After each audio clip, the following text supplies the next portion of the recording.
আমাদের প্রত্যেকের বাড়িতেই কিন্তু মুড়ি থাকে, আর মুড়ি কিন্তু বেশি দিন ঘরে থাকলে নরম হয়ে যায়। তখন আমরা নিজেরা বুঝতেই পারি না যে এই নরম মুড়ি দিয়ে কী করব।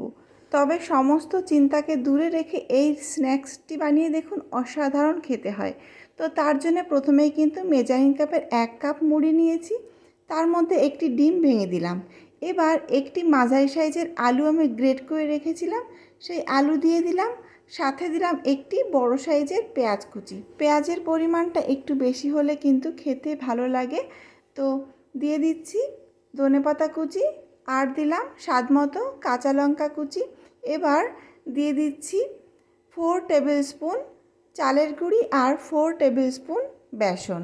চালের গুঁড়িটা অবশ্যই ইউজ করবেন, তাহলে কিন্তু এই স্ন্যাক্স ভীষণ মুচমুচে হবে আর খেতেও দারুণ লাগবে। আপনারা চাইলে কিন্তু শুধুমাত্র চালের গুঁড়ি দিয়েও এই রেসিপিটি তৈরি করতে পারেন। তো স্বাদ মতো নুন চিনি দিয়ে দিলাম, সাথে দিলাম 1 টিস্পুন আদা পাউডার আর 1 টিস্পুন রসুন powder, 1/2 teaspoon red chilli powder. এবার দিয়ে দিচ্ছি 1/2 টিস্পুন গরম মশলা গুঁড়ি। সমস্ত উপকরণ ভালো করে মিশিয়ে নেব। তো এখানে কিন্তু আপনারা আদা আর রসুনের কুচিও দিতে পারেন কিংবা পেস্টও দিতে পারেন। এবারে দেখুন আমি কিন্তু মেখে নিয়েছি, কোনো রকম জল ইউজ না করে। জল কিন্তু দেওয়ার কোনো প্রয়োজন নেই, যেহেতু আলু দেওয়া আছে আর ডিম দেওয়া আছে। তো আমি ভালো করে মেখে তো এভাবে লম্বা লম্বা একটি শেপ আমার পছন্দ মতো দিয়ে নিয়েছি। আপনাদের পছন্দ মতো শেপ আপনারা করে নেবেন। এবার এদিকে একটি কড়াই বসিয়ে নিয়েছি, কড়াই গরম হলে দিয়ে দিচ্ছি খানিকটা রিফাইন্ড অয়েল।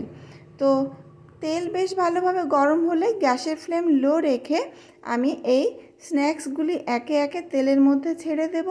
অবশ্যই কিন্তু এই সময় গ্যাসের ফ্লেম লো রাখতে হবে, তা না হলে তেল ছিটিয়ে হাতে লেগে যেতে পারে। আর প্রথম 3 থেকে 4 মিনিট আমি গ্যাসের ফ্লেম লো রেখে ফ্রাই করে নিলাম, আর তারপর গ্যাসের ফ্লেম মিডিয়াম রেখে উল্টে পাল্টে নেড়ে চেড়ে বেশ লাল লাল করে এই স্ন্যাক্সটা ভেজে নিলাম। তো খেতে কিন্তু অসাধারণ। অবশ্যই বাড়িতে একবার ট্রাই করবেন আর আমাকে জানাবেন রেসিপিটি কেমন লেগেছে। যদি ভালো লেগে থাকে তাহলে প্লিজ লাইক করবেন, ভিডিওটিকে বন্ধুদের সাথে শেয়ার করবেন, আর সাবস্ক্রাইব করে আমার পাশে থাকবেন। তো দেখুন রঙটা কিন্তু দারুণ চলে এসছে। এই সময় আমি একে একে স্ন্যাক্স তুলে নিচ্ছি, আর উপরটা যেমন মুচমুচে আর ভেতরটাও কিন্তু এতটাই টেস্টি। তো অবশ্যই ট্রাই করবেন। বাড়িতে নরম মুড়ি ফেলে না দিয়ে অবশ্যই এভাবে কিন্তু সন্ধ্যার সময় চায়ের সাথে স্ন্যাক্স বানিয়ে আমরা সার্ভ করতে পারি।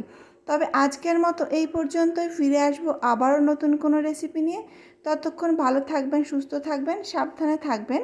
তো দেখুন একটি আমি ভেঙে দেখাচ্ছি, কতটা ভালো হয়েছে, দেখতেও যেমন সুন্দর আর খেতেও কিন্তু অসাধারণ।